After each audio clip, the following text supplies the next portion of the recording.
Madame, Monsieur, bonjour et bienvenue dans l'invité de la rédaction de Médien TV. Il y a un peu plus de 7 mois, le 11 mars dernier, et après plusieurs reports, le projet de loi 1321 relatif à la légalisation de la culture et de l'utilisation du chanvre indien, le cannabis, à usage pharmaceutique et industriel a été adopté par le Conseil de gouvernement puis par le Parlement. Dans la foulée, moins d'un mois plus tard, une instance consultative scientifique pour accompagner la mise en œuvre de la loi 1321 portant usage licite du cannabis a été créée à Tanger, composé de médecins, de nombreuses spécialités, de chercheurs, de pharmaciens, de juristes, d'économistes, acteurs associatifs ainsi que de journalistes. Cette instance a, comme son nom l'indique, une mission consultative. Elle se charge d'élaborer des rapports et des études sur les volets scientifiques, médicaux, thérapeutiques, industriels et même sociaux liés à l'usage licite du chanvre indien. Et nous avons le plaisir de recevoir aujourd'hui sur le plateau de Médien TV le professeur Redouane Rabia, président de l'Association marocaine consultative d'utilisation du cannabis, à l'occasion de la tenue ce week-end à Tanger du 22 au 24 octobre de la première conférence internationale sur les potentialités thérapeutiques et industrielles du chanvre indien. Professeur Rabia, merci d'être avec nous. Merci à vous pour l'invitation. Alors professeur, d'abord, quel est le but principal de cette rencontre, la première du genre, en tout cas avec une dimension internationale? Oui, suite à la première conférence que nous avons faite en mai, que vous avez citée, c'était donc pour voir l'état des lieux et pour pouvoir donc sonder un peu le terrain sur le cannabis donc, et ses potentialités sur le côté recherche et industriel.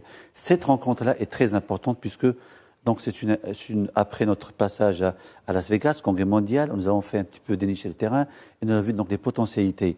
Et ceci, on voudrait donc pour gagner du temps et pour aider nos industriels et aussi bien nos chercheurs au Maroc, tout ça, dans les gagner du temps et ramener des experts mondiaux, notamment américains et canadiens et espagnols, qui nous précèdent dans l'expérience pour ne pas tomber dans des erreurs et pour gagner du temps. Et nous avons toutes les potentialités au Maroc pour faire ça. C'est d'où l'intérêt de ce congrès-là, que je sens qu'il y a pas mal de gens qui sont excités pour assister, des acteurs importants, et ceci ne fera que du bien pour notre avancement et notre projet de cannabis que Sa Majesté Mohammed VI, que Dieu le préserve, l'assiste, qu'il a donné donc cette directive dans le sens de ce boom économique qui sera donc avec ce cannabis. Alors, professeur, cette rencontre va durer 3 jours, mais l'Association marocaine consultative d'utilisation du cannabis que vous présidez n'en est pas à sa première conférence. Vous l'avez cité, en mai dernier, vous avez organisé, toujours à Tanger, le premier congrès marocain national cette fois-ci. Et vous avez réalisé à cette occasion des études, mené des sondages. Quelles étaient les principales conclusions de ce premier congrès ? Absolument. Déjà, nous avons sondé avec une enquête qui était bien jugée sur le côté statistique, respecté la population à Casablanca, 600 personnes. Quel est donc leur point de vue sur le cannabis et sa légalisation? Surtout, donc, on a vu 90% des cas, la majorité des populations étaient pour. Et c'est même sur le terrain, les gens, donc les agriculteurs que nous avons croisés sur le terrain, étaient pour cette légalisation. Donc déjà, le terrain a été propice et la population, elle accepte ce concept. Et de ceci, ce congrès a été une première phase de contact de tous les acteurs qui vont intervenir, notamment les industriels et les chercheurs et les scientifiques, côté médical, enseignement, pour parler le même langage et pour mettre un cap, une direction pour ce projet-là. Et toujours, ceci en parallèle en respectant donc le cahier de charges qui a été donné par le gouvernement et par la loi qui est sortie, en respectant toujours cette loi et pour ne pas avoir des dérives et aussi bien pour le côté l'agence ou l'accompagner dans l'avenir et préparer le terrain, faciliter la tâche donc à cette agence qui aura beaucoup de boulot. Est-ce qu'il y a des chiffres qui se sont dégagés de cette étude, la première étude que vous avez menée à l'occasion de la rencontre nationale, des principaux chiffres, des pourcentages? Ah oui, c'est-à-dire que 98-95%, quand on n'est pas, j'étais un peu, disons, surpris ou pas, qui étaient pour l'utilisation du cannabis médical à des fins thérapeutiques. Déjà parce qu'il y a des maladies qu'on n'arrive pas à gérer, que je vais revenir tout à l'heure. Et quand tu dis une question, par exemple, est-ce que vous serez pour prendre des médicaments à base du cannabis si vous êtes malade? Et vous dites oui, je suis prêt à les prendre, s'il n'y a pas d'alternative. Et ça, c'est une réponse qui était claire. Alors, professeur, le cannabis thérapeutique ou médical est autorisé de plus en plus. De pays l'autorisent pour ses propriétés, vous l'avez dit, antidouleur et sa capacité à réduire les effets secondaires, notamment liés aux chimiothérapies. De nombreuses études se sont penchées sur l'efficacité thérapeutique de cette plante et de ses composantes.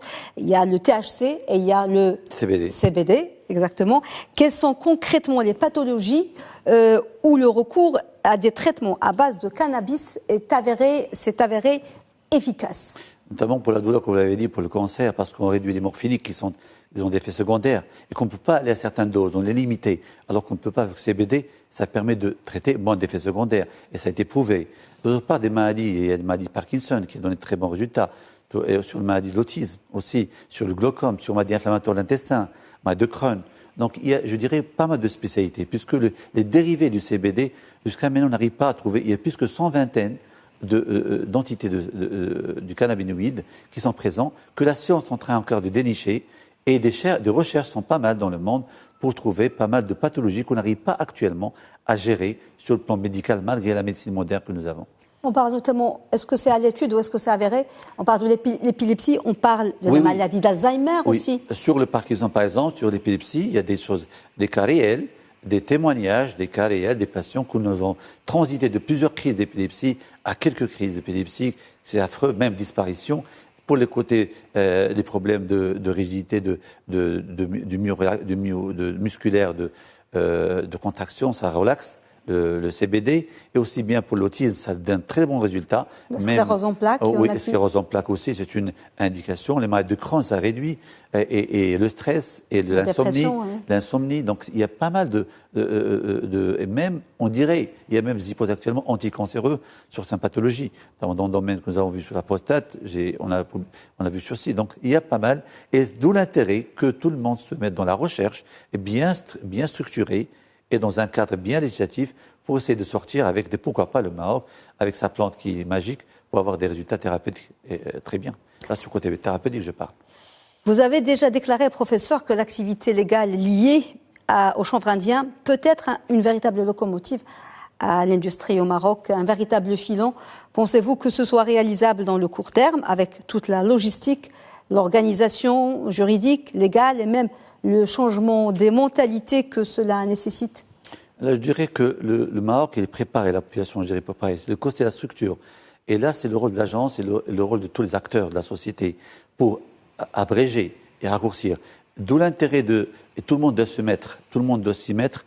Et d'où l'intérêt de ce congrès, nous avons ramené tous les gens responsables des bonnes normes d'utilisation sur la loi, sur le cahier de charge, les normes de la chaîne de la production génétique jusqu'à l'industrialisation et l'export. Et si ces normes, on les garde, on gagne du temps, parce que 15 ans, 13 ans aux États-Unis, c'est pas mal, ils ont une expérience. Et ces gens-là, même sur le banking, sur l'assurance, sur pas mal, et tout ce qu'on vous l'avait dit, tous ces acteurs doivent être à jour et rapidement pour gagner du temps. Et on pourra, je dirais, pourquoi être optimiste dans 3 mois, 4 mois, si on fait pour être en pratique et commencer. 3-4 mois, c'est très optimiste. Ah non, il faut mettre une date. Donc quand on veut, on peut. Alors justement, vous dites 3-4 mois, alors que l'agence, elle n'a toujours pas été mise en place. Le texte de loi prévoit la création d'une agence. Ça a été annoncé par Sa Majesté, que Dieu l'assiste, que bientôt dans les jours. Et là, l'agence aura que, si nous sommes prêts à donner nos aides, avec tous ces acteurs-là, les mettre à disposition pour gagner du temps.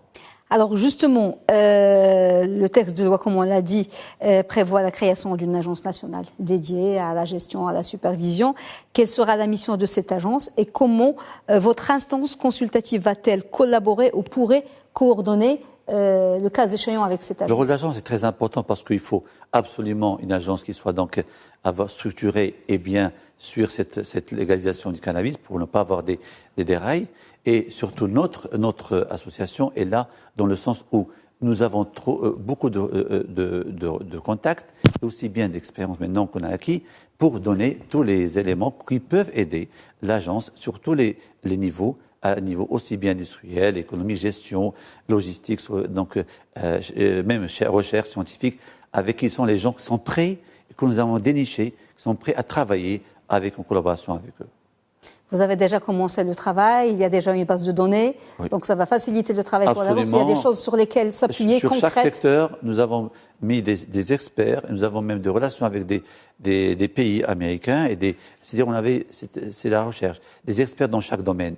Et les top 10, maintenant les médias et lesquels on peut trouver. Et donc ça, ils sont prêts d'ailleurs, la plupart, une quinzaine seront avec nous au Congrès.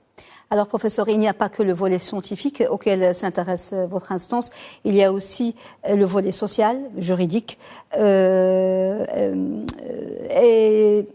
nous savons que la mission à ce niveau ne sera pas facile. Il y a le volet de l'assainissement foncier, les agriculteurs, les terres qu'ils cultivent, ils ne sont pas tout le temps propriétaires. Il y a le volet juridique, de nombreuses personnes sont poursuivies ou recherchées dans le cadre de la culture illicite de cannabis. Votre instance est-elle consultée au sujet de ce genre de problématiques et que préconisez-vous pour les régler ? Absolument, donc c'était pas une surprise, mais il y avait après le premier congrès, il y avait pas mal de gens qui nous ont contactés, des gens qui étaient des fermiers et qui voulaient donc comprendre, même des étrangers qui étaient marocains, ils sont étrangers pour des problèmes parce qu'ils travaillaient ici sur le cannabis. Et donc là, on les a conseillés, comme les directives de la loi qui est sortie, mettez-vous en coopérative de façon légale. Donc il faut être légal pour travailler dans l'égalité. Et donc ils étaient pour, et j'étais très content. Pas mal de coopératives sont constituées rapidement et qui vont assister au congrès.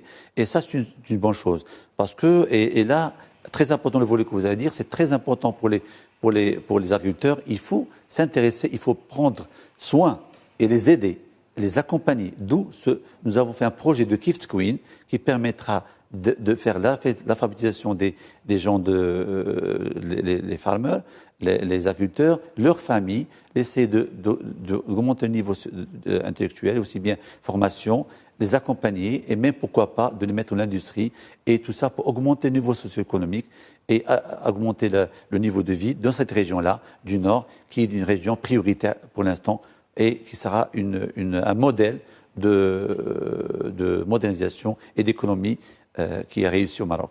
Dans le cadre du travail de votre association, professeur, vous avez été sur le terrain, vous avez été à la rencontre des fermiers et des agriculteurs. Quel est le constat ? Parce qu'il y a des agriculteurs qui ne comprennent pas encore l'esprit de cette nouvelle loi. Ils ne savent pas ce que veut dire légalisation.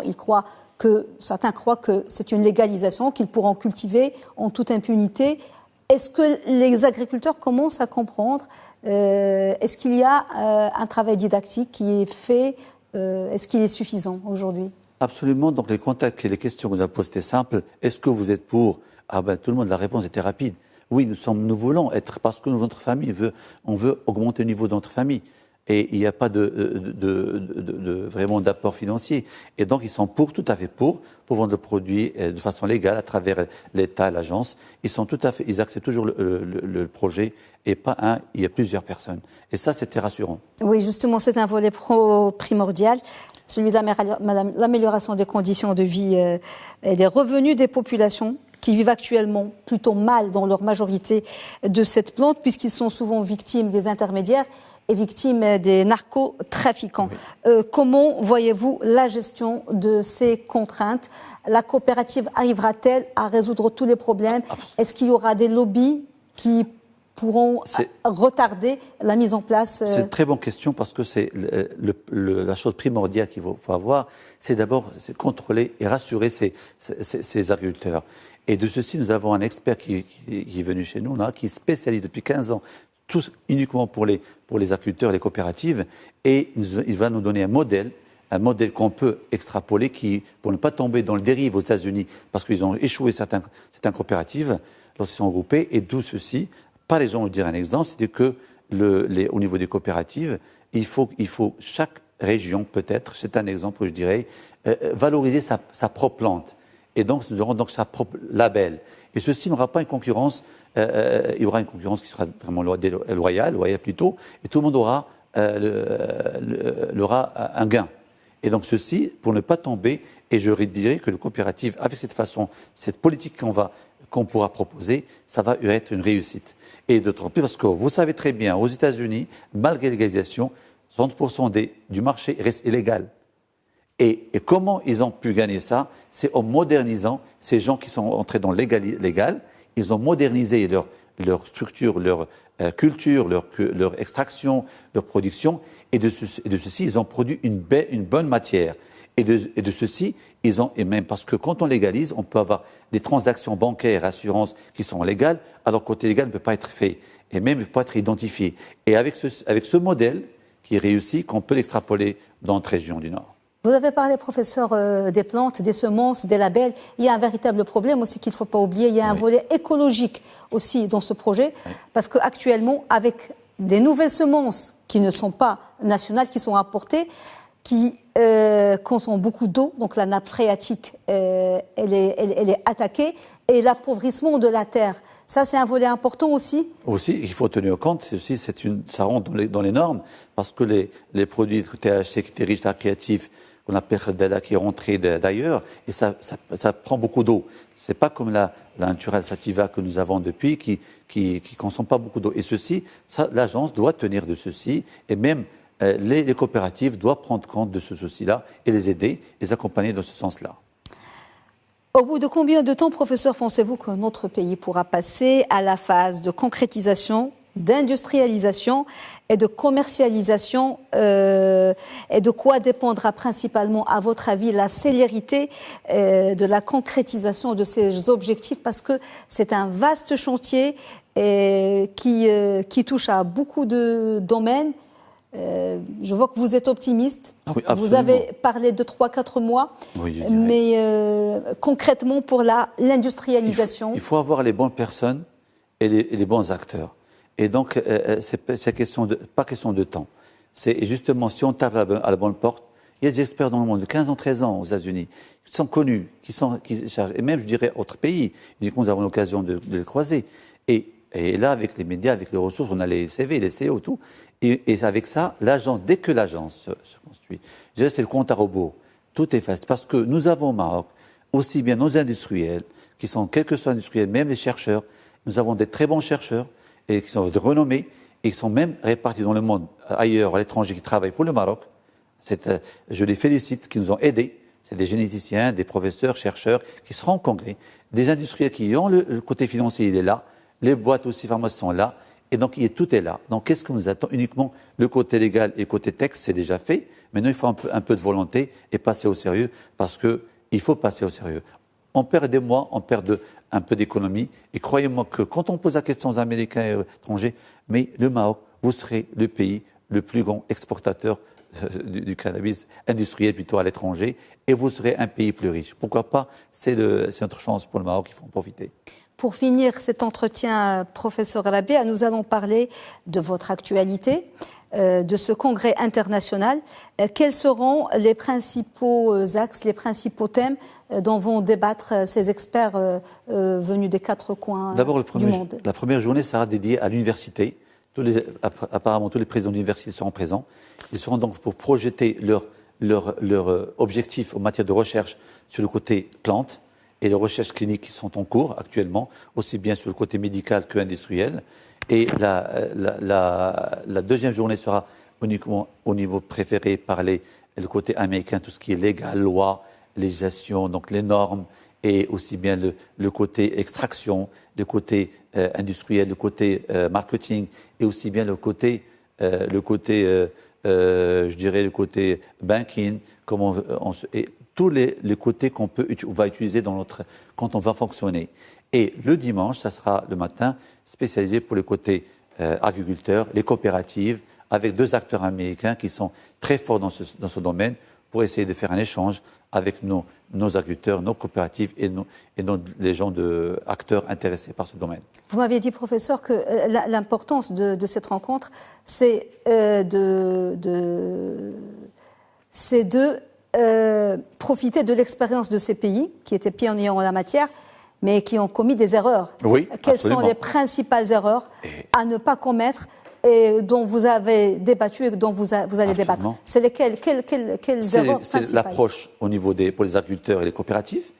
Donc, ils ont vécu certains États, parce que les États-Unis, c'est pas la même État qui a les mêmes normes, des États qui ont échoué, des États qui ont gagné. Et donc, on a pris le modèle des États qui ont gagné. Donc, par exemple, l'approche coopérative, ça on l'extrapole. Sur le côté même extraction, sur le côté plante génétique, donc toutes les étapes, parce qu'on sait depuis la plante jusqu'au niveau de l'extraction, la production, l'industrialisation et l'export, tout ceci, il y a des gens sont devenus des experts, des boîtes d'experts de 13 ans, 12 ans, ils connaissent les erreurs qu'ils ont faites. Nous sommes un pays qui commence. C'est vrai, nous avons une expérience sur le terrain des gens qui font du cannabis, du chanvre depuis longtemps, mais c'est de façon traditionnelle, c'est pas moderne.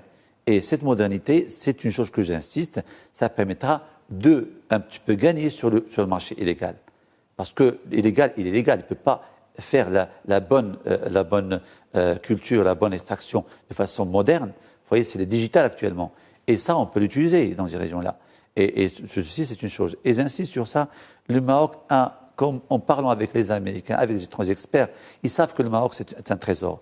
Et c'est ceci qui me donne être optimiste, parce qu'ils savent que nous avons un qui est vraiment extraordinaire. Et c'est pour ça qu'ils ont, malgré un congrès mondial qui, cette semaine, à Las Vegas, ils ont préféré venir chez nous. Et ça, je les remercie. Merci beaucoup, professeur Redouane Rabia, d'avoir répondu à nos questions. Je rappelle que vous êtes le président de l'association marocaine consultative d'utilisation du cannabis. Et je rappelle votre actualité, c'est le congrès international qui se tiendra à Tanger du 22 au 24 octobre prochain. Oui, merci. Merci. Merci, madame. Merci. Madame, monsieur, merci de nous avoir suivis. Excellente suite des programmes sur Média TV.